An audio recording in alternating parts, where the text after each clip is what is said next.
Hello everyone, welcome to our Physics Choice YouTube channel. My name is Rupinder and today we will study Introduction of Physics. Physics होता क्या है, physics की क्या importance होती है, हम फिज़िक्स को क्यों पढ़ते हैं और हमारी डेली लाइफ में क्या बेसिक एस्पेक्ट होते हैं फिज़िक्स के। बट इंट्रोडक्शन ऑफ फिज़िक्स से पहले आपको कुछ बातों का पता होना चाहिए कि फ़िज़िक्स एक इम्पोर्टेंट रोल प्ले करती है नीट एंड IIT JEE में, बिकॉज IIT JEE और नीट में 80% स्टूडेंट्स के सिलेक्शन ना होने का मेन रीज़न फिज़िक्स ही होती है।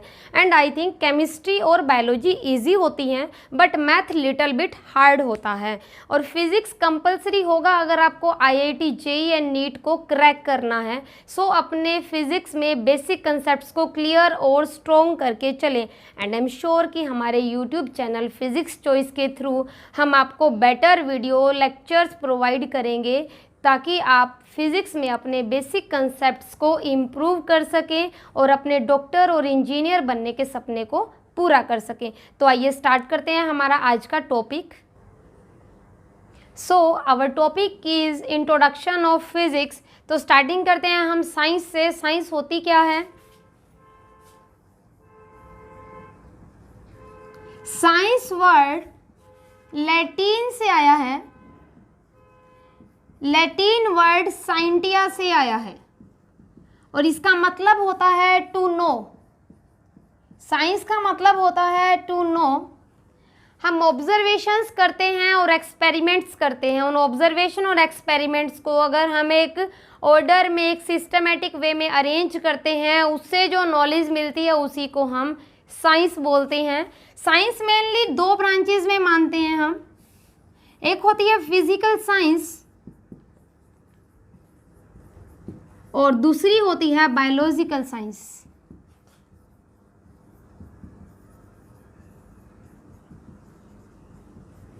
साइंस को हमने दो पार्ट्स में डिवाइड किया, एक फिजिकल साइंस होती है और एक बायोलॉजिकल साइंस होती है। फिजिकल साइंस के अंदर हम नॉन लिविंग थिंग्स के बारे में पढ़ते हैं, नॉन लिविंग ऑब्जेक्ट के बारे में, और जबकि बायोलॉजिकल, बायो का मतलब ही लिविंग होता है, बायोलॉजी में हम लिविंग थिंग्स के बारे में या लिविंग ऑब्जेक्ट के बारे में स्टडी करते हैं। फिजिकल साइंस में नॉन लिविंग ऑब्जेक्ट के बारे में, जबकि बायोलॉजिकल के अंदर हम लिविंग ऑब्जेक्ट के बारे में स्टडी करते हैं। फॉर एग्जाम्पल नॉन लिविंग के अंदर हम पढ़ते हैं physics, chemistry, geology, geography and astronomy etcetera. Biology के अंदर हम पढ़ते हैं botany, zoology and forensic science etcetera. दो कैटेगरीज आपको बताई है, उसके कुछ एग्जांपल्स आपको बताए हैं। Physics, chemistry, geology, geography and astronomy को हम फिजिकल साइंस में पढ़ते हैं, जबकि बॉटनी मीन्स प्लांट्स की स्टडी, जूलॉजी मीन्स एनिमल्स की स्टडी एंड फोरेंसिक साइंस हमारी बायोलॉजिकल साइंसेस के अंडर आती हैं। बट मैं आपको पढ़ा रही हूँ फिजिक्स, तो हमारा फोकस रहेगा फिजिकल साइंस के ऊपर। तो हम फिजिक्स के बारे में पढ़ रहे हैं, फिजिक्स का मतलब क्या होता है और क्या एग्जाम्पल्स होंगे फिजिक्स के, क्या इंपॉर्टेंस होती है फिजिक्स की।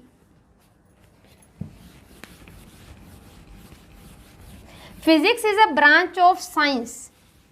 यहाँ से हम बता सकते हैं कि फिजिक्स साइंस की ही एक ब्रांच होती है। फिजिक्स ग्रीक वर्ड से आया है, ग्रीक वर्ड फ्यूजिस से बनाया गया है फिजिक्स, और फिजिक्स का मतलब होता है नेचर। फिजिक्स का मतलब होता है नेचर। सबसे पहले एरिस्टोटल ने बताया था फिजिक्स के बारे में और उन्होंने कहा कि physics is a branch of science which deals with the nature and natural phenomenas, कि नेचर के बारे में और नेचर में जितने भी फिनोमिनाज हो रहे हैं उन सभी के बारे में जब हम स्टडी करते हैं उसको फिजिक्स बोलते हैं। फिजिक्स का मतलब होता है नेचर। अब देखिए साइंस का फादर कौन होता है? Father of science and father of physics. Father of science बोला जाता है गैलीलियो गैलीली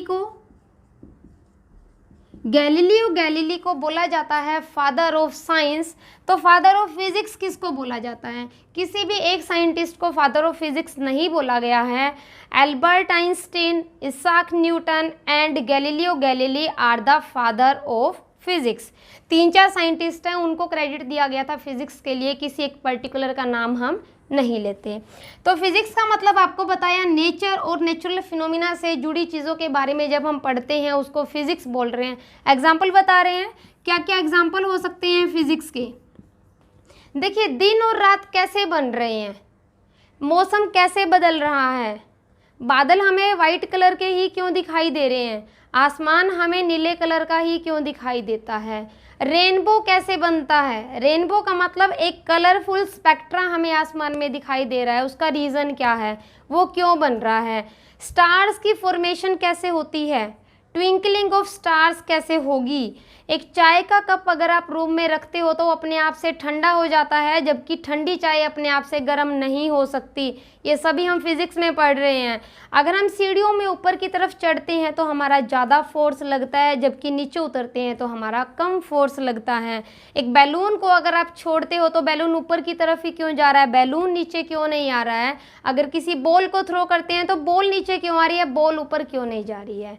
तो ये कुछ एग्जाम्पल्स हम पढ़ेंगे फिजिक्स के अंडर, इनके पीछे क्या रीज़न होते हैं, ऐसा क्यों हो रहा है, ये सभी चीज़ें हम फिजिक्स में ही पढ़ते हैं। तो फिजिक्स को भी आगे 2 कैटेगरी में डिवाइड किया गया है। एक होती है क्लासिकल फिजिक्स और दूसरी होगी हमारे पास मॉडर्न फिजिक्स। क्लासिकल का मतलब जो पहले की फिजिक्स होती है, मॉडर्न का मतलब जो अभी चल रही है।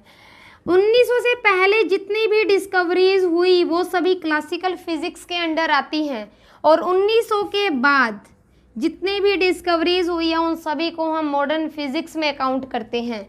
एक बाउंड्री बना दिया हमने, 1900 से पहले की जितनी डिस्कवरीज हुई हैं उन सभी को क्लासिकल फिजिक्स के अंडर रखा जाता है, जबकि 1900 के बाद जितनी भी डिस्कवरीज हुई है उनको हम मॉडर्न फिजिक्स के अंदर रखते हैं। एक सबसे बड़ा रीज़न क्या होता है, क्लासिकल फिजिक्स बात करती है मैक्रोस्कोपिक पार्टिकल्स के बारे में या मैक्रोस्कोपिक बॉडीज़ के बारे में, जबकि मॉडर्न फिजिक्स बात करता है माइक्रोस्कोपिक के बारे में।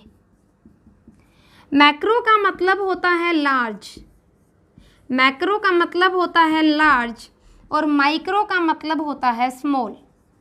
जब लार्ज साइज़ के ऑब्जेक्ट के बारे में हम डिस्कस करते हैं, जैसे कि हम प्लैनेट्स की बात कर रहे हैं, हम सन की बात करते हैं, यूनिवर्स की बात करते हैं, कोई गाड़ी चल रही है, कितनी स्पीड से चल रही है, उसकी वेलोसिटी कितनी होगी, उसकी एक्सेलेरेशन कितनी होगी, उन सभी के बारे में हम क्लासिकल फिजिक्स में पढ़ते हैं। जबकि अगर हम इलेक्ट्रॉन, प्रोटॉन, न्यूट्रॉन्स, एटम्स की बात करते हैं, मीन्स सब माइक्रोस्कोपिक पार्टिकल्स की हम बात कर रहे हैं, वो हमारा मॉडर्न फिजिक्स के अंडर आएगा। अब क्लासिकल को भी आगे हमने 3 ब्रांचेज में डिवाइड किया है। क्लासिकल एक होती है मैकेनिक्स, क्लासिकल में मैकेनिक्स होगी, थर्मोडायनामिक्स होगी और इलेक्ट्रोमैग्नेटिक होगी। इलेक्ट्रोमैग्नेटिक क्लासिकल फिजिक्स को आगे हमने 3 पार्ट्स में डिवाइड कर दिया है, mechanics, thermodynamics and electromagnetic physics. देखिए, मैकेनिक्स के अंदर हम बात करते हैं जब ऑब्जेक्ट का साइज बड़ा होगा, लार्ज होता है और उसकी स्पीड कम होती है। बड़े साइज़ की चीज़ें कम स्पीड से चलती हैं, जबकि छोटे साइज़ की चीज़ें ज़्यादा स्पीड से चलती हैं। तो उन ऑब्जेक्ट के बारे में जिनका साइज़ बड़ा होगा और उनकी स्पीड कम होती है वो हम मैकेनिक्स के अंदर स्टडी करते हैं। थर्मोडायनामिक्स में स्टडी करेंगे। थर्मो का मतलब होता है हीट और टेम्परेचर के बारे में। जैसे आपको एग्जांपल बताया, एक चाय का कप है, वो अपने आप से ठंडा क्यों हो रहा है, झील से या किसी भी डैम से पानी हमेशा नीचे ही क्यों गिर रहा है, अपने आप पानी ऊपर क्यों नहीं चढ़ता है, ये सभी हम थर्मोडायनेमिक्स के अंदर ही पढ़ते हैं। मीन्स हीट एंड टेम्परेचर और हमारा जो सिस्टम और सराउंडिंग से रिलेटेड फैक्टर्स होंगे वो सभी हम थर्मोडायनेमिक्स के अंदर पढ़ते हैं। इलेक्ट्रोमैग्नेटिक के अंदर हम इलेक्ट्रिक और मैग्नेटिक फील्ड्स के बारे में पढ़ते हैं। अब आते हैं मॉडर्न फिजिक्स पे। मॉडर्न फिजिक्स को भी आगे 2 पार्ट्स में डिवाइड किया है हमने। एक होती है relativity, relativity and quantum physics, relativity and quantum physics. Relativity में देखिए, रिलेटिविटी इसका क्रेडिट जाता है आइंस्टीन को। उन्होंने बताया था कि जो स्मॉल साइज के ऑब्जेक्ट होते हैं उनकी स्पीड ऑफ लाइट के बराबर होती है। तो उन ऑब्जेक्ट के बारे में हम बात कर रहे हैं, उन पार्टिकल्स के बारे में बात कर रहे हैं जिनकी वेलोसिटी ऑफ लाइट के बराबर होती है। वो स्टडी होती है रिलेटिविटी के अंदर, स्पेशल थ्योरी होती है रिलेटिविटी की। और क्वांटम फिजिक्स के अंदर डिस्कस करते हैं सब माइक्रोस्कोपिक पार्टिकल्स के बारे में। सब माइक्रोस्कोपिक यानी कि एटम के बारे में, इलेक्ट्रॉन के बारे में, इलेक्ट्रॉन कैसे रिवॉल्व करते हैं ऑर्बिट्स में, न्यूक्लियस के बारे में, न्यूक्लियस किस चीज़ से मिलके बना होता है, या एटम के कंपोनेंट्स क्या होते हैं। इसीलिए इसको हम सब माइक्रोस्कोपिक पार्टिकल्स की स्टडी बोलते हैं क्वांटम फिजिक्स। तो ये आपको बताया साइंस के बारे में। साइंस का मतलब होता है टू नो, ऑब्जर्वेशन और एक्सपेरिमेंट से जो हमें नॉलेज मिलती है उसको हम अरेंज करते हैं एक सिस्टमेटिक वे से, उसको साइंस बोल रहे हैं। साइंस दो टाइप की बताई हैं, फिजिकल एंड बायोलॉजिकल साइंस। हम इंटरेस्टेड हैं फिजिकल में क्योंकि हमें फिजिक्स पढ़नी है, नॉन लिविंग ऑब्जेक्ट के बारे में हमें स्टडी करना है। फिजिक्स का मतलब होता है नेचर और नेचर से जुड़े हुए जितने भी फिनोमिना होंगे उनके बारे में हम पढ़ते हैं फिजिक्स के अंडर ही। फिजिक्स को हमने दो कैटेगरी में डिवाइड किया, classical physics and modern physics. Classical physics 1900 से पहले जितनी भी डिस्कवरीज हुई है वो सभी क्लासिकल फिजिक्स में आएंगी। और इसके अंदर हम मैक्रोस्कोपिक बॉडीज़ की बात करते हैं, मीन्स बड़े साइज़ की बॉडीज़ की बात करते हैं। अर्थ सन के चारों तरफ कैसे रिवॉल्व करता है, अपनी एक्सिस पे कैसे रोटेट करती है, अदर प्लैनेट्स कैसे रिवॉल्व करते हैं, ये सब चीज़ें हम क्लासिकल के अंडर ही पढ़ते हैं। उसके बाद बताया था 1900 के बाद में अब तक जितनी भी डिस्कवरीज हुई है उन सभी को हम मॉडर्न फिजिक्स में काउंट करते हैं। क्लासिकल को फर्दर हमने 3 कैटेगरीज में डिवाइड किया है, मैकेनिक्स के अंदर, थर्मोडायनेमिक्स में एंड इलेक्ट्रोमैग्नेटिक के अंदर। क्लासिकल में उन ऑब्जेक्ट के बारे में जिनकी स्पीड कम होती है, साइज़ उनका ज़्यादा होता है। जैसे अगर हम बस की बात कर रहे हैं, ट्रेन की बात कर रहे हैं, हम चल रहे हैं, ये सभी एग्जाम्पल्स हम क्लासिकल में ही पढ़ते हैं। क्वांटम के अंदर, ये मॉडर्न फिजिक्स के अंदर हम पढ़ते हैं एटम, इलेक्ट्रॉन, मतलब जो छोटे पार्टिकल्स होते हैं जिनको हम नेक्ड आई से नहीं देख सकते, उनके बारे में पढ़ते हैं हम मॉडर्न फिजिक्स के अंदर। अब देखिए फिजिक्स में क्या होता है, हम किसी भी चीज़ को देख पा रहे हैं, हम किसी की आवाज़ को सुन पा रहे हैं, वो भी फिजिक्स ही है। जितने भी फिनोमिना हो रहे हैं लाइट के वो सभी फिजिक्स में ही हम डिस्कस करते हैं। रिलेटिविटी में उन पार्टिकल्स के बारे में डिस्कस करते हैं जिनकी स्पीड या जिनकी वेलोसिटी ऑफ लाइट के कंपेरेबल होती है। क्वांटम फिजिक्स में हम सब माइक्रोस्कोपिक पार्टिकल्स के बारे में डिस्कस करते हैं। साइंस के फादर को बोला जाता है गैलीलियो गैलीली। फिजिक्स के फादर होते हैं Isaac Newton, Albert Einstein and Galileo Galilei. 3 को क्रेडिट दिया गया है, किसी एक पर्सन को क्रेडिट नहीं दिया गया है। तो अब हम स्टार्ट करते हैं फोर्सेस के बारे में कि नेचर के अंदर बहुत सारे फोर्सेस एग्जिस्ट करते हैं, बट मेनली हम 4 ही फोर्सेस की बात करेंगे। अगर आपसे कोई पूछता है कि नेचर में कितने फोर्स एग्जिस्ट करेंगे, there are infinite number of forces in our nature. Infinite forces होते हैं, बट हमारा फोकस रहेगा सिर्फ 4 फोर्सेस पे, क्योंकि मेनली उन 4 फोर्सेस को ही देखा जाता है, उन्हीं को डिस्कस किया जाता है। तो स्टार्ट करते हैं हम।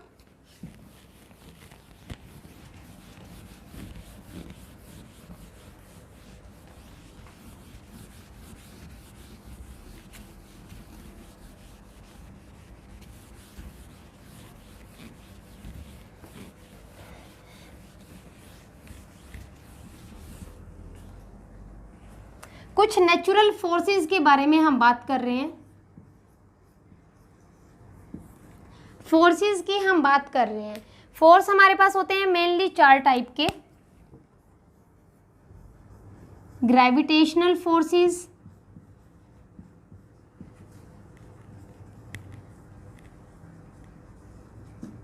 सेकेंड इज इलेक्ट्रोमैग्नेटिक फोर्सेस,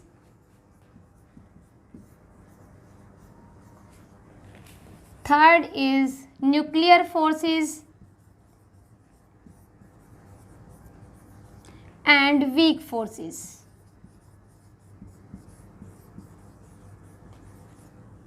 हम मेनली इन्हीं 4 फोर्सेस के बारे में डिस्कस करते हैं और हम बहुत ही सिंपल वे से इन फोर्सेस को डिस्कस करेंगे। ज़्यादा पजल नहीं होना है, सिर्फ वो पॉइंट्स हम डिस्कस करेंगे जो इम्पोर्टेंट होते हैं और मेनली यूज़ होते हैं। 4 टाइप के फोर्सेस बताए हैं, gravitational, electromagnetic, nuclear and weak forces. पहले 2 फोर्सेस होते हैं मैक्रोस्कोपिक, ये मैक्रोस्कोपिक लेवल के फोर्सेस होते हैं, जबकि लास्ट के जो 2 फोर्सेस होंगे ये माइक्रोस्कोपिक लेवल के फोर्सेस होते हैं। मैक्रो का मतलब होता है लार्ज एंड माइक्रो का मतलब होता है स्मॉल। आप देखते हैं माइक्रोस्कोप, माइक्रोस्कोप के अंदर हम छोटी चीज़ों को देखते हैं, तो माइक्रो का मतलब होता है छोटा और मैक्रो का मतलब होता है बड़ा। इन 4 फोर्सेस के बारे में 1 बाय 1 हम डिस्कस करेंगे। तो स्टार्टिंग करते हैं हम ग्रेविटेशनल फोर्सेस से। ग्रेविटेशनल फोर्सेस होते क्या हैं? हमारे यूनिवर्स में कोई भी 2 बॉडीज़ अगर एक दूसरे को अट्रैक्ट करती है, that is only due to gravitational forces, that is only due to gravitational forces.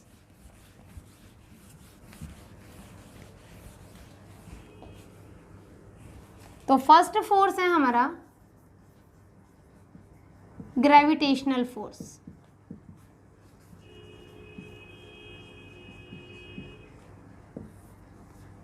First point, the force between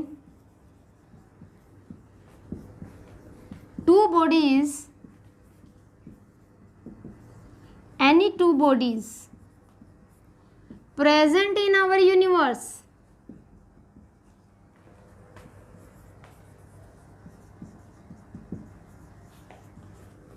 first point में बताया है कि हमारे यूनिवर्स में किन्हीं भी 2 बॉडीज़ के बीच में जो फोर्स एग्जिस्ट करता है उस फोर्स को हम ग्रेविटेशनल फोर्स बोलते हैं। अगर 2 बॉडीज़ हैं, इसका मास m1 है और इसका मास m2 होगा, सो ग्रेविटेशनल फोर्सेस होते हैं एक कांस्टेंट मासेस का multiplication divided by distance between the 2 masses. इन दोनों मास के बीच के डिस्टेंस को हमने r बोल दिया। So gravitational force is equals to, ये कांस्टेंट क्वांटिटी होती है, multiply by masses divided by square of distance between the masses. तो यहाँ से हम देख के बोल सकते हैं कि ग्रेविटेशनल फोर्सेस फॉलो करते हैं इनवर्स स्क्वायर लॉ को, क्योंकि ये r का स्क्वायर होगा, r एक डिस्टेंस होती है, सो डिस्टेंस का स्क्वायर को फॉलो कर रहा है। So gravitational forces follows inverse square law।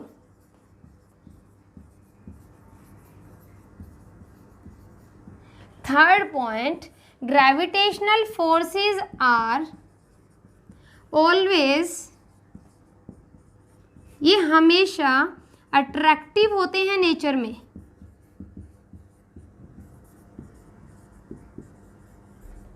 Gravitational forces are always attractive in nature, कभी भी रिपल्सिव नहीं होंगे, they become never repulsive, repulsive नहीं होंगे, हमेशा अट्रैक्टिव होते हैं नेचर में। These forces are central in nature, इनको हम सेंट्रल फोर्सेस बोलते हैं। सेंट्रल फोर्सेस क्यों बोल रहे हैं? दोनों बॉडीज के सेंटर को जो लाइन ज्वाइन करती है, इस लाइन के अलोंग ही इस फोर्स की डायरेक्शन होती है, इसीलिए इसको सेंट्रल फोर्स बोला जाता है। Fifth point, these are conservative force, इनको हम कंजर्वेटिव फोर्स बोलते हैं। देखिए आपका 11th क्लास में कंजर्वेटिव फोर्सेस और नॉन कंजर्वेटिव के बारे में डिटेल में टॉपिक होगा, जो आगे हम डिस्कस करेंगे। कंजर्वेटिव मीन्स जो इनिशियल और फाइनल पोजीशन पे डिपेंड करते हैं बट पाथ पे डिपेंड नहीं करते हैं, ये कंजर्वेटिव फोर्सेस होते हैं। तो देखिए ग्रेविटेशनल फोर्सेस अगर 2 बॉडीज़ के बीच में एग्जिस्ट करते हैं तो कौन सा फील्ड पार्टिकल होता है? ग्रेविटोन पार्टिकल होता है जो 2 बॉडीज़ को आपस में इंटरेक्ट करके रखता है। Graviton is the field particle, graviton एक फील्ड पार्टिकल होता है ग्रेविटेशनल फोर्सेस में। अब सबसे important point, gravitational forces are the weakest force. Weakest force, देखिए एक वर्ड होता है वीक, एक होता है वीकेस्ट, जो वीक से भी वीक होगा, मतलब वीक से भी ज़्यादा कमज़ोर जो हो रहा है उसको क्या बोल रहे हैं, वीकेस्ट बोल रहे हैं। सबसे वीकेस्ट फोर्स होता है हमारा ग्रेविटेशनल फोर्स। तो कुछ पॉइंट्स हमने डिस्कस किए। यूनिवर्स में किन्हीं भी दो बॉडीज़ के बीच में जो फोर्स एग्जिस्ट करता है that is gravitational force. Inverse square law को वैलिड करेगा। अब देखिए ये जो फोर्सेस होती हैं ये लॉन्ग डिस्टेंस तक वैलिड होते हैं, ये फोर्सेस लॉन्ग डिस्टेंस तक वैलिड होंगे। आर की वैल्यू को अगर हम इंक्रीज करते हैं फोर्स की वैल्यू डिक्रीज करेगी, बट इनकी वैल्यू लॉन्ग डिस्टेंस तक वैलिड होंगी। ऐसा नहीं है कि 10 या 20 किलोमीटर तक ही ये वैलिड होंगे, they valid up to large distances, long distances. Gravitational forces हमेशा अट्रैक्टिव होंगे नेचर में, रिपल्सिव कभी भी नहीं होंगे। सेंट्रल फोर्स होते हैं कि ग्रेविटेशनल फोर्सेस की डायरेक्शन दोनों बॉडीज़ के सेंटर को जो लाइन ज्वाइन करती है उसके अलोंग होंगे। ये कंजर्वेटिव फोर्स होते हैं, और अगर दो बॉडीज़ एक दूसरे को अट्रैक्ट करती है उसके लिए कौन सा पार्टिकल रिस्पॉन्सिबल होता है अट्रैक्शन के लिए, that particle is called graviton. और ये फोर्स सबसे वीकेस्ट फोर्स होता है। अब हम नेक्स्ट डिस्कस करते हैं इलेक्ट्रोमैग्नेटिक फोर्स के बारे में।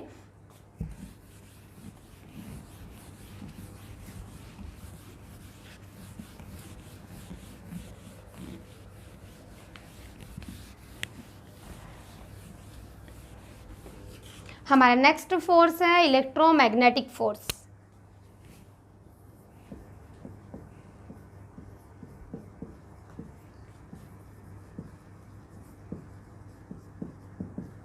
देखिए इसकी प्रॉपर्टीज लगभग ग्रेविटेशनल फोर्स के जैसी ही होगी, बस थोड़ा सा डिफरेंस होता है यहाँ पे। सबसे पहला पॉइंट, इलेक्ट्रोमैग्नेटिक फोर्सेस दो बॉडीज़ के ऊपर होगी बट उन पे कोई ना कोई चार्ज होना चाहिए। अगर एक बॉडी पे चार्ज Q1 है और दूसरी बॉडी पे चार्ज Q2 है, पीछे हमने मासेस की बात की। Gravitational forces depend upon the masses but electromagnetic forces depend upon the charges. ये चार्ज पे डिपेंड करता है, और फोर्स की वैल्यू होती है कांस्टेंट इनटू चार्जेस का multiplication divided by square of distance. Force is equals to Q1 Q2 divided by R square. This is electromagnetic force. Second point, they follow inverse square law, they follow inverse square law। Force R square के inversely proportional है, इसी को हम inverse square law बोलते हैं कि forces distance के साथ वेरी कर रहे हैं, और ये भी लॉन्ग डिस्टेंस तक वैलिड होते हैं, क्योंकि आर को बढ़ाने से फोर्सेस की वैल्यू घटेगी बट ये लॉन्ग डिस्टेंसेस तक वैलिड होते हैं, लॉन्ग डिस्टेंसेस तक वैलिड होंगे। थर्डली, दे फोर्सेस में भी अट्रैक्टिव और रिपल्सिव, ये अट्रैक्टिव भी हो सकते हैं और रिपल्सिव भी हो सकते हैं। ग्रेविटेशनल फोर्सेस हमेशा अट्रैक्टिव होंगे बट इलेक्ट्रोमैग्नेटिक फोर्सेस अट्रैक्टिव भी हो सकते हैं और रिपल्सिव भी हो सकते हैं। आपने लास्ट क्लास में पढ़ा होगा, लाइक चार्जेस, एक जैसे चार्ज एक दूसरे को रिपेल करते हैं, जबकि अलग अलग चार्जेस एक दूसरे को अट्रैक्ट करते हैं। तो दोनों टाइप के नेचर यहाँ से हमें मिलते हैं, रिपल्सिव नेचर भी मिलता है और अट्रैक्टिव नेचर भी मिलता है। उसके बाद these forces are also central forces, ये फोर्सेस भी सेंट्रल फोर्स होते हैं और कंजर्वेटिव फोर्स होते हैं। ये फोर्सेस भी सेंट्रल होंगे और कंजर्वेटिव होंगे। These forces are stronger than gravitational force, stronger than gravitational force. देखिए हमने बताया था कि ग्रेविटेशनल फोर्स तो सबसे कमज़ोर फोर्स होता है, सबसे वीकेस्ट फोर्स होगा। उससे स्ट्रॉन्ग कौन सा बताया हमने, electromagnetic force is stronger than the gravitational force. सभी फोर्सेस को कंप्लीट करने के बाद आपको डाटा भी बताया जाएगा कि कौन सा फोर्स कितनी अमाउंट से ज़्यादा होगा, कितने अमाउंट से कम होगा। तो ये कुछ प्रॉपर्टीज़ आपको बताई हैं इलेक्ट्रोमैग्नेटिक फोर्सेस के बारे में। अब इसमें जो फील्ड पार्टिकल होगा वो होता है photon. Photon is the field particle. अगर दो चार्जेस एक दूसरे को अट्रैक्ट या रिपेल कर रहे हैं उसका रीज़न होता है फोटोन, और फोटोन का रेस्ट मास 0 होता है। तो कुछ प्रॉपर्टीज़ पढ़ी हमने इलेक्ट्रोमैग्नेटिक फोर्सेस के बारे में। नेक्स्ट है हमारा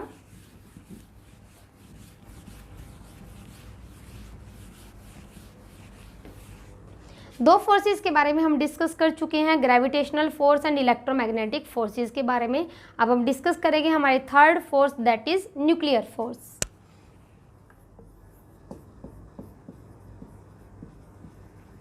देखिए न्यूक्लियर फोर्स सबसे स्ट्रॉन्ग फोर्स होते हैं, these are the strongest force. सबसे ज़्यादा स्ट्रॉन्ग होते हैं न्यूक्लियर फोर्स।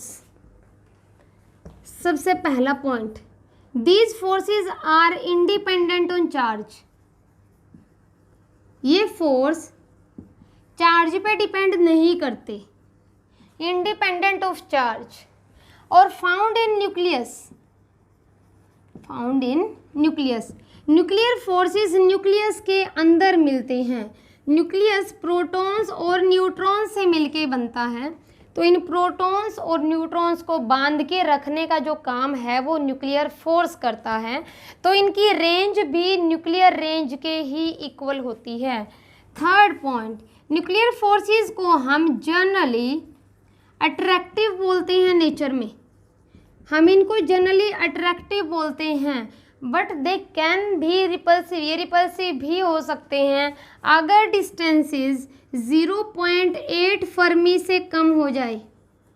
अगर इस डिस्टेंस से कम डिस्टेंस पे हम चले जाते हैं तो ये न्यूक्लियर फोर्स रिपल्सिव हो जाएंगे, और इनकी रेंज होती है ओनली अप टू 10 फर्मी। देखिए फर्मी होता है, 1 फर्मी होता है 10⁻⁻15 मीटर। इसको बोलते हैं साइज ऑफ न्यूक्लियस। न्यूक्लियस के साइज का जो ऑर्डर होगा दैट इज 10⁻⁻15 मीटर, और इसको हम 1 फर्मी भी बोलते हैं। न्यूक्लियर फोर्सेस न्यूक्लियस के अंदर एग्जिस्ट करेंगे तो एक रेंज तक ही एग्जिस्ट करेंगे। इनकी मैक्सिमम रेंज होती है 10 फर्मी, और अगर इनको हम 0.8 फर्मी से कम डिस्टेंस पे लेके जाएंगे तो ये फोर्सेस रिपल्सिव बिहेवियर शो करने लगते हैं। Fourth point, these forces are strongest force. इनको हम स्ट्रॉन्गेस्ट फोर्स बोलते हैं। इन फोर्सेस को हम सबसे स्ट्रॉन्ग फोर्स बोलते हैं। तो देखिए सबसे इम्पोर्टेंट प्रॉपर्टीज़ जो हमारी हैं, ये इंडिपेंडेंट होगा चार्ज पे, और ये फोर्स स्ट्रॉन्ग फोर्स होता है। ये अट्रैक्टिव होगा नेचर में, बट ये रिपल्सिव भी हो सकता है। अगर नॉर्मली इसको हम यूज़ करेंगे तो हम इसके अट्रैक्टिव नेचर को ही पढ़ते हैं। ये फोर्सेस नॉन सेंट्रल होता है, ये फोर्सेस नॉन सेंट्रल होता है और नॉन कंजर्वेटिव होता है। This force is non central and non conservative. इसके अंदर फील्ड पार्टिकल होता है पाई मेसोन। आपको सिर्फ नाम याद करना है फिलहाल। Pi meson is the field particle. Proton को प्रोटॉन के साथ, या प्रोटॉन को न्यूट्रॉन के साथ, या न्यूट्रॉन को न्यूट्रॉन के साथ बांध के रखने का काम कर रहा है pi meson. Pi meson is responsible for nuclear forces. तो कुछ प्रॉपर्टीज़ पढ़ी हमने न्यूक्लियर फोर्सेस के बारे में। अब नेक्स्ट आएगा हमारे पास वीक फोर्स। देखिए वीक फोर्स के बारे में फ़िलहाल डिस्कवरीज चल रही हैं, उसके बारे में इतना डिटेल नहीं पता है, क्योंकि जब भी रेडियो एक्टिविटी फिनोमिनाज होते हैं उसी दौरान वीक फोर्सेस को देखा गया है। तो आपको सिर्फ इतना ही याद करना है कि वीक फोर्सेस किस पार्टिकल्स के अंदर पाए जाते हैं। लैप्टॉन्स, ये एलिमेंट्री पार्टिकल्स होते हैं। एलिमेंट्री का मतलब इन पार्टिकल्स की साइज और शेप के बारे में फ़िलहाल कोई भी इंफॉर्मेशन हमें नहीं है, बस ये पता है कि इस टाइप के पार्टिकल्स एग्जिस्ट करते हैं हमारे नेचर में। सो लैप्टॉन्स एंड मेसोन्स इस एलिमेंट्री पार्टिकल्स के अंदर, इनको हम एलिमेंट्री पार्टिकल्स बोलते हैं। इन एलिमेंट्री पार्टिकल्स के अंदर वीक फोर्सेस पाए जाते हैं। इससे ज़्यादा डिटेल हम वीक फोर्सेस के बारे में नहीं पढ़ते। 4 फोर्सेस के बारे में हमने डिस्कस किया। अब हम ये देखेंगे कि चारों फोर्सेस में से कौन सा सबसे स्ट्रॉन्ग फोर्स होगा और कौन सा सबसे वीक होगा। अगर स्ट्रॉन्ग होगा तो कितने अमाउंट से स्ट्रॉन्ग होगा।